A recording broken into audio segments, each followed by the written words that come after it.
Yes, people, what's happening? We're here for another episode of Let the Punk Talk, as always, joined by Carl from Boxing Royalty. And we've all heard of Beauty and the Beast, but this is Beauty and Boxing, Tysie Gallagher. Tysie, how are you? I'm all good, thank you. How are you? I'm good, I'm very well.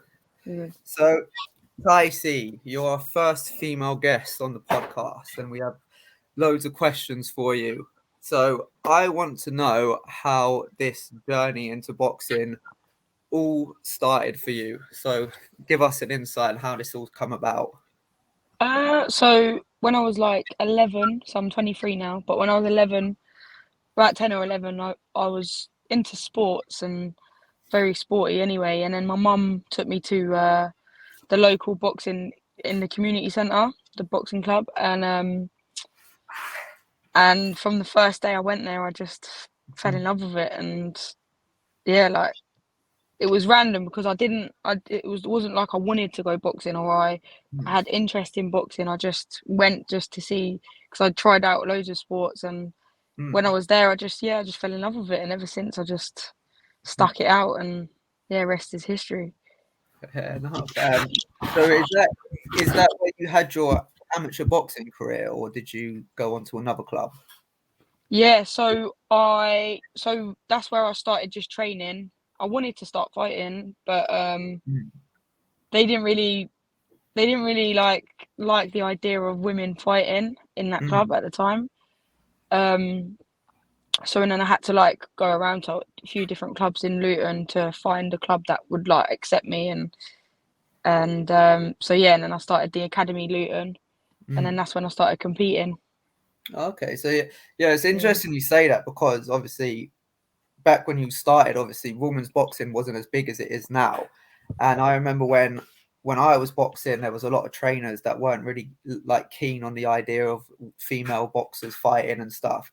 And also, I noticed that because I've trained with loads of girls, like amateurs and pros, and I noticed when I was younger, when female fighters used to be around, especially at a younger age, there was always like boys just always making stupid jokes and like just saying stupid stuff to them all the time. Did you experience like a lot of that when you was like coming through as an amateur? No, not really. To be fair, like the club that I was with in Luton, and we are still really close with them now. Mm, Um, we all there was a massive group of friends there, and like even yeah. now we're a lot of us are still friends, and yeah, I fit in. They I never really experienced nothing really Mm, bad with that. I felt comfortable, um, and like I said, I made like good lifelong friends mm. there as well. So yeah, no, luckily I didn't have to experience nothing like that. Yeah, that's good to hear. How many amateurs did you have? So I had about 30 altogether amateurs. Did you win Yeah. anything as an amateur? Yeah. So I won the ABAs, the Mm. NABCs. What else did I win? Oh, I got to the finals of the elite championships, Oh wow. and then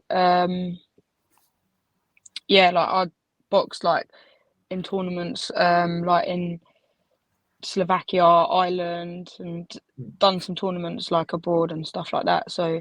Um, so yeah, I got some quite good experience. But I would have liked to have a few more amateurs, but Mm. lockdown hit, and then I just never, I just never did.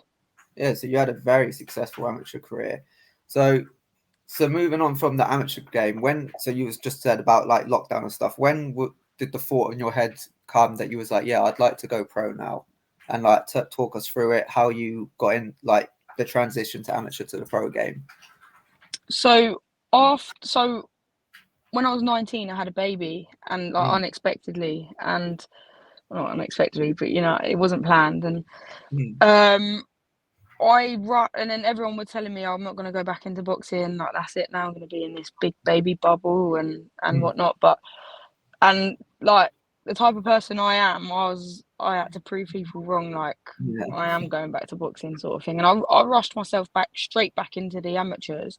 Um, but I weren't really ready physically or mentally to go back in. And mm, I had a few fights, and then I just didn't feel like I thought, oh no, like I'm done with it kind of thing.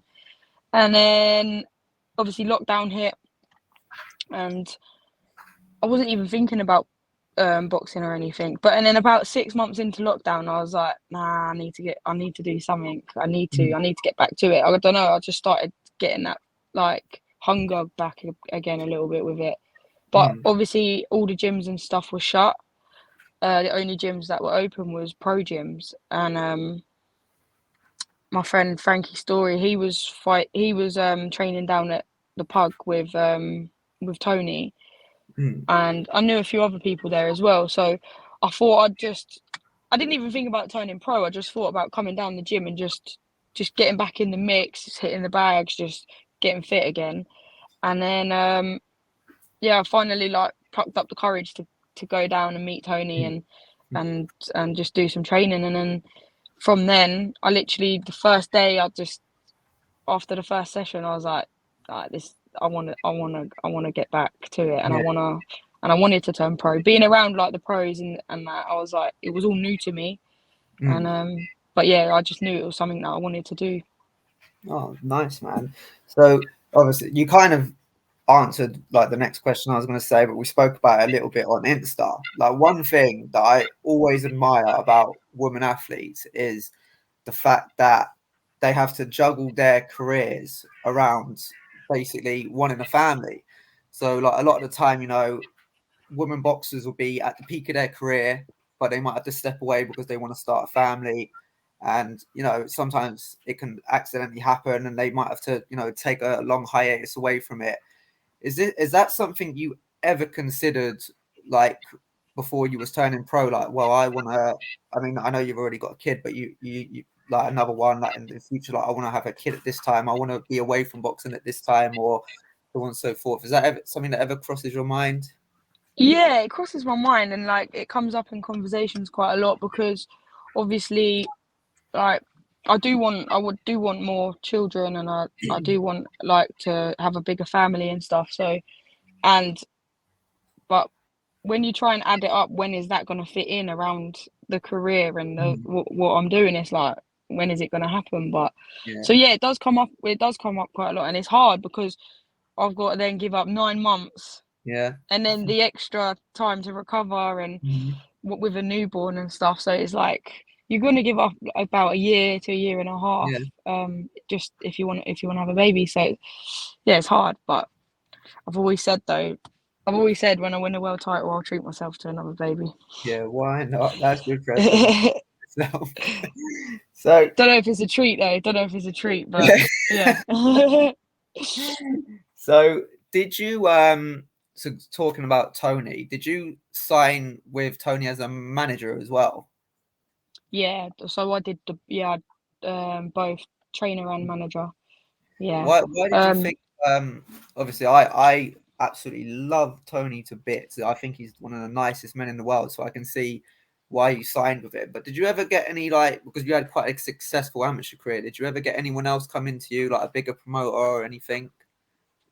I wouldn't say bigger. I had a couple saying like to come over and that, but now I just do you know what it was? As soon as I met Tony and started working with him and started to like, I'm a like good judge of character as well, and I was like, I know that he'll look after me, and I know that he'll get me to exactly where I need to be and where we want to be, like by looking after me, not rushing me, not like mugging me off, or do you know what I mean? So I just felt like the security there with him, and yeah, in terms of like bigger promoter and stuff, I've always had the mindset that like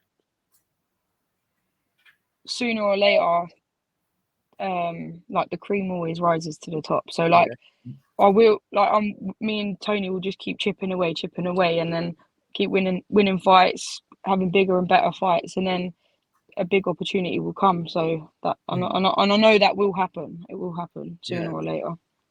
Yeah, and as I said, Tony's like the nicest guy you ever meet, and you will be in great hands with him, and he will definitely look after you. Yeah, definitely. So, talk us through your first pro fight, like everything about it. Your first training camp, the experience, selling tickets?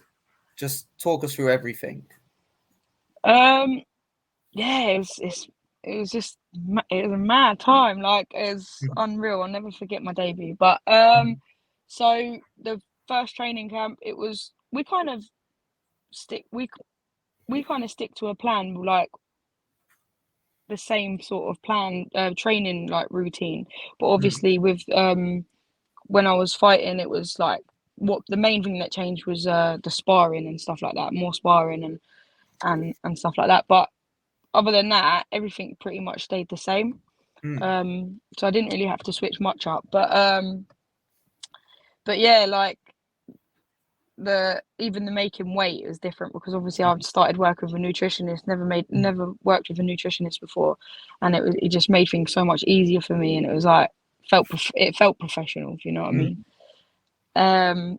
But yeah, selling tickets was honestly the most overwhelming thing for me on my debut because as soon as I got my tickets on like a Friday, and by the Monday I'd gone into Tony and I'd sold 200 tickets like in 3 days, and it was like I was blown away. I'd never ever expected it, and then Yeah, obviously I still had and I think me and Frankie between us sold like 600 tickets yeah, from I heard that. people from Luton. Like it was unreal. So, but at the time I was like, if this is like everyone complains about like selling tickets, how hard it is and stuff, but at the time I was like, if this is what it's going to be like, this is breeze on, like this is lovely. Like, but obviously debuts are different. Everyone Yeah. does come to your debut. You do sell more tickets in your debut, um but no, yeah. So everything went really really well, and then on the night, and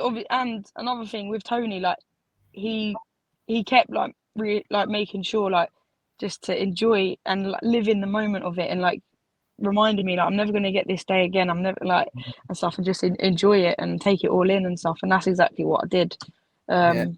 Just lived in the moment and loved every minute of it. And when I was like coming out from a ring walk, it was unreal. Like I can't even describe it. It was crazy. Like the noise of Watford Leisure Centre was just honestly nuts. Like everyone in Luton, they know how to like show their support. So but yeah, and then the winning feeling was the fight itself was actually a tough fight. It was a tough Yeah. debut. The girl come and she come to have it, and like she Yeah. wanted to win. So yeah, she was tough, but yeah, it was unreal, and with the winning feeling just topped it all off. Topped it all off. I was on a massive buzz for ages after that. Yeah, To I be know, I fair, know the like feeling. yeah, like it's unreal. But It's funny because Luton now seems to be turning into like a little boxing city or town. Because obviously it all started with Linus, and Linus seems to have a massive backing from Luton. And now the only other two fighters I know from Luton are you and Frankie, and you two are yeah, coming through, and you know you two have a massive following as well. And it just seems like Luton's turning into like a little boxing town of itself. Like it's really good to see, man. I kind of always wish that I was, you know, born in like a little town because it just seems like everyone gets behind you. And like as you said, well, I've been to your fight in Watford and see you and Frankie, and the place was buzzing. So yeah, like shout out to Luton Town for yeah, following. Like, it is. It's good. You know what? Like they even if they or like there's a lot of people I don't really know, but they'll buy a ticket because they just get behind you because you're from Luton, if you know what I mean.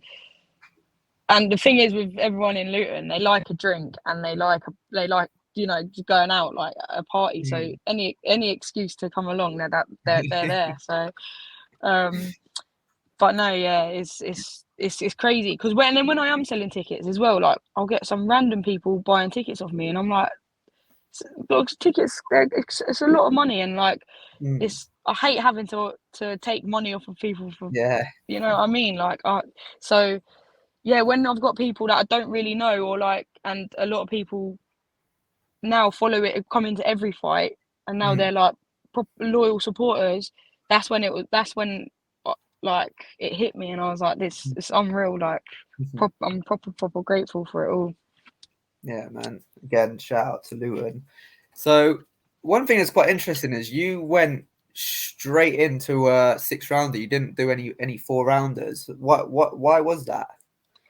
I'm a bit of a slow starter, Hmm. anyway, and I like to take my time a bit on the first couple rounds, but um, I don't know. It was never in our plans to have a four rounder. Hmm. Never. Um, like I've always sparred 8, 6, 8 rounds, and yeah, we just thought that's the best. Like, start doing a four rounder. By the third round, I'm only just getting into it. Yeah, yeah, So so we just said straight from the off that we'll go straight into a six rounder, and it's 2 minutes. It goes yeah. quick, so quick. Like before you know it, the bell goes. Before you know it, you're just getting into the fight, and then the Hmm. bell goes again. It's like so so yeah. 4 rounds weren't really in the picture for us. Okay, fair enough. And another thing that was also quite surprising is in your second fight, you fought another British prospect who was 1-0. So you were both 1-0. I think her name was Gemma Rugg, I think. Yeah, Yeah. Gemma Rueg. Yeah, Oh, Dureg, yeah. And obviously yeah. she's kind of a journeyman, but she's kind of not. Her record's 3-4 now, and she takes a lot of away fights, but she also takes a lot of home fights as well. So how on your second fight did that come about? Because that's quite a big, like, for a second fight, that's quite a big, like, step up to fight another prospect, both 1-0, and then in a six rounder. How did that fight come about? So we wanted to get out because that was in like November, and we wanted to get out again before Christmas. We wanted to have 2 fights before Christmas, Hmm. and that opportunity come, and I think the girl got offered to Tony, and we didn't even really know much about her, like to be Hmm. fair, but we obviously it looks good. I'm Hmm. fighting an unbeaten Yeah, prospect, and yeah, it just looks good, and he was confident like that we would win as well. So um, yeah, it was random. It was on kind of like short notice as well. I had about 4 weeks notice, and then yeah, just took it, and yeah, we knew I knew yeah. that like skillfully I was gonna beat her because and through experience as well. Like she come through the white collar scene Okay, type yeah. thing. So I was quite confident, like with my amateur pedigree, I like that I'd be all right in that fight, Hmm. and yeah, I was. But she was game, she was tough, and Yeah. do you know what? Hats off to her because she'll fight anyone as well. Yeah, fair So play to her and fair play to you because it takes a lot of guts to do that, especially early on in your yeah, career. So you are 4 fights in now to your career, and you've got your next fight. Is it the 15th of June? no, it's the 30th of July, 30th July, of sorry, July. July. Yeah. 30th of July. And I know that's another six rounder, I think. So after that one, what are your plans? When do you want to fight for your first title? Well, hopefully this one in July is going to be an 8 rounder. Okay, yeah. That's what we're hoping for, and then I'm looking to get a title in like October times. Hopefully, hopefully the Commonwealth title. Mm, It's vacant at the minute at my weight, so that's what I want. yeah. But yeah, Tony's doing his part to sort that Mm, out. But yeah, I want a title before Christmas, definitely. yeah. I'm not too fussed what title, to be honest, but I would Mm, like the Commonwealth. yeah. Do you know? Funny you say that because I tell everyone that my dream is to win the Commonwealth, and everyone's always like, Really? "What about the British?" And they're like, Yeah. "I'm like, yeah, the British is nice, but my dream's to win the Commonwealth because I've always been surrounded by Commonwealth champions." And the first day I ever walked into the pro gym, I trained with John O'Donnell, and John O'Donnell's Commonwealth title is always above Yeah. the ring. So, like, yeah, my whole career I've just been drawn to the Commonwealth title. So Oh, that's my dream title to win. yeah. Yeah, see. No, yeah, I would like to, and it was supposed to get fought for this week, I think. But it's still vacant. So if it's Mm, vacant still, then obviously, but but yeah, that's what I want. I yeah. think there's a southern area coming out for women as well. Like it's never been boxed for. So wouldn't mind that either. But Yeah, why not? Yeah, And another exactly. another funny thing saying that as well, talking about the at your weight, it's never been boxed for. I was the first person ever in history to box for the Southern Area title at my weight as well. So No way. we have that in common if Man, you go for yeah. that. Yeah, exactly. That's So, mad. What weight was that? super flyweight.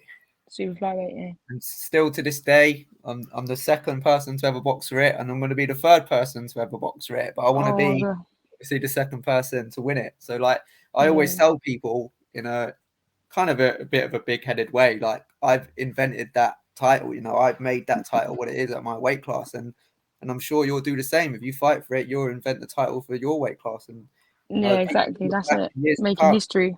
Yeah, exactly, making That's it. history. So, Exactly. what was I going to say? Oh, Carl's gone. We've lost Carl. That's not good. We're just gonna have to do this on our own, Tysie. So yeah,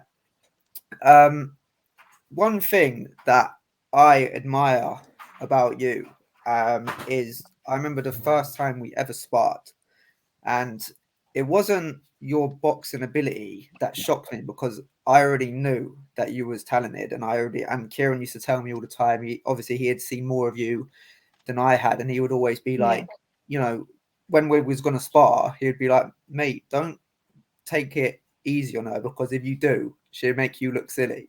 So Yeah. I was like, okay, I can't take it easy on her. And the thing that shocked me the most was how incredibly tough you are because I'm not a massive puncher, but I can dig a bit. And Mm. like I was hitting you with some good shots, and you were just Yeah. walking forward, keeping your composure. And I just remember thinking when we were sparring, I was like, my God, this girl is tough as they come. And and obviously we've done a little tech spar um, beforehand as well. And honestly, Tyson, I just think you're so talented, and I think you can go such a long way. I really believe you can go to the top. And like another thing that struck like is so good about you as well is your confidence. Obviously, the other day we was talking at Tony's party, and you would just say, obviously, I won't tell you. I won't mention what you said because I don't want to cause it. I know what After you're on about. I something know what like you're on about. and he was just like, "Yeah, I'll fight this person tomorrow, and I'll beat them." And obviously, she's a world champion. And like the thing is, when you say, do you know, when a lot of people say it, you just kind of sit there, roll your eyes, like, "Yeah, yeah, okay, okay." But with Mm. you, I truly believe it. I think if you did box that person, you probably would beat them tomorrow.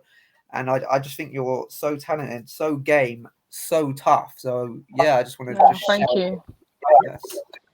Yeah, I appreciate that. Thank you. But yeah, with that though, like, I, this past like year of turning pro and stuff is my confidence has gone up, and it's just being confident in my ability because I know I can do it, and Mm, I know that I have got talent, and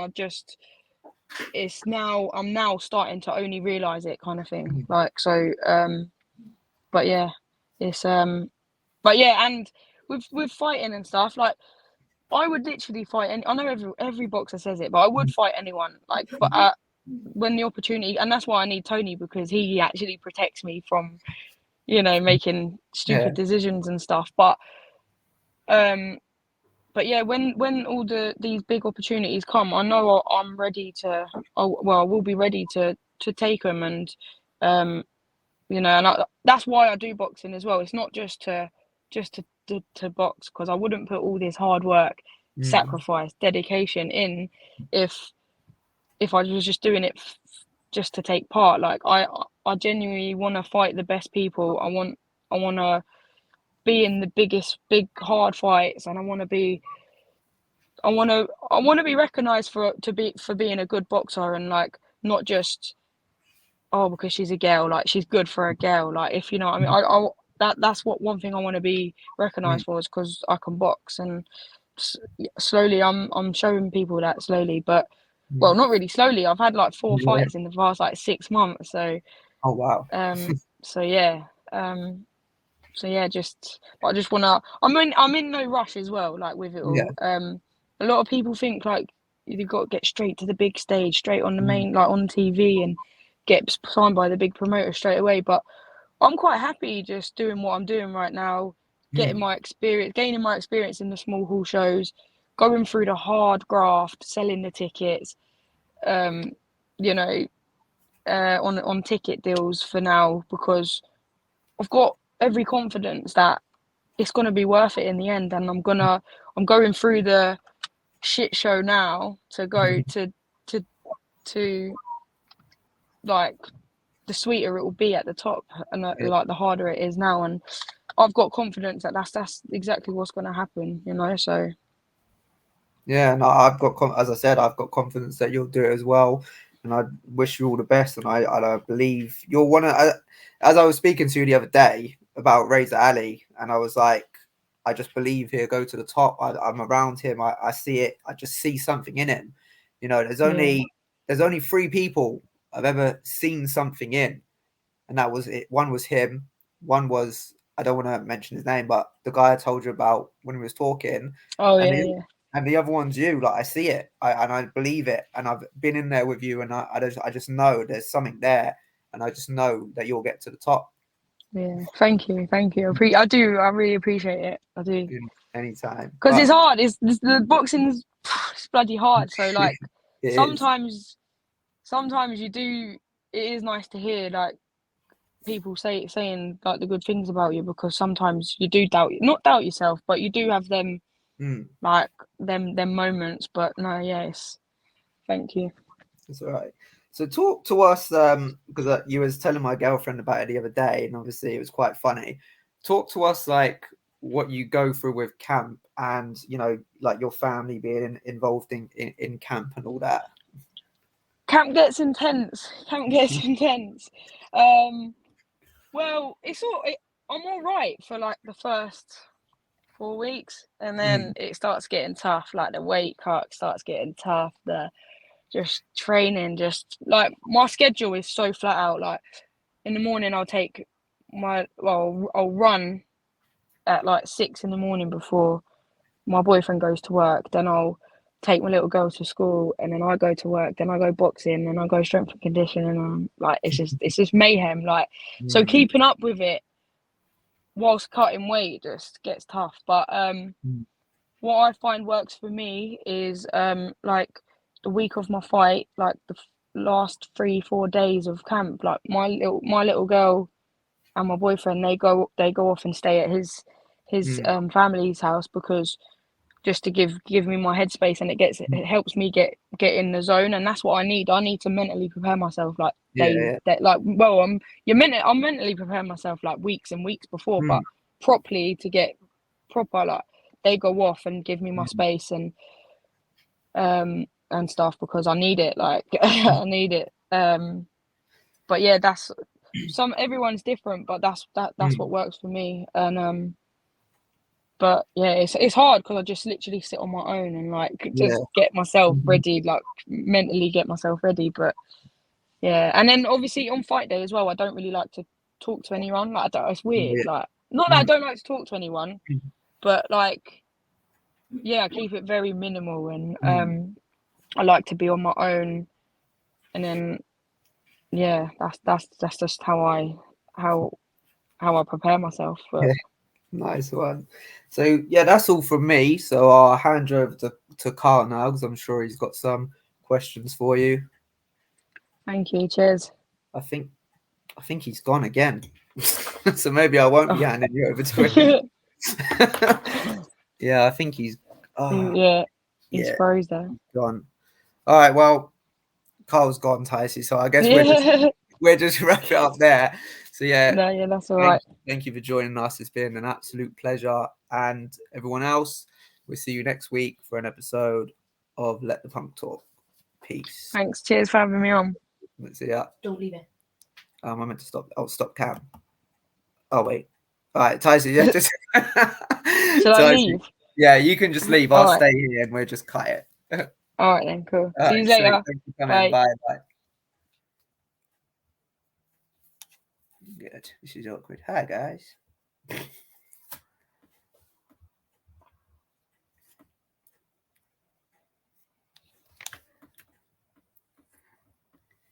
Oh my days, dog. Okay. Call Carl. Thanks. come back into the chat to see if you can save it.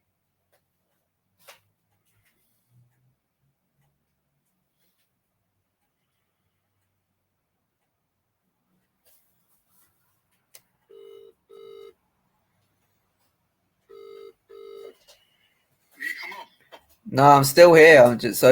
But Tysie's gone, obviously. Oh, you can't get in. How do I stop this? No, he's the owner, so he has to do it. Oh, apparently you have to do it because. Yeah, and I was just thinking that there's got to be a way we can cut it. Sorry, Mum. All right, sweet. No, he's gone again.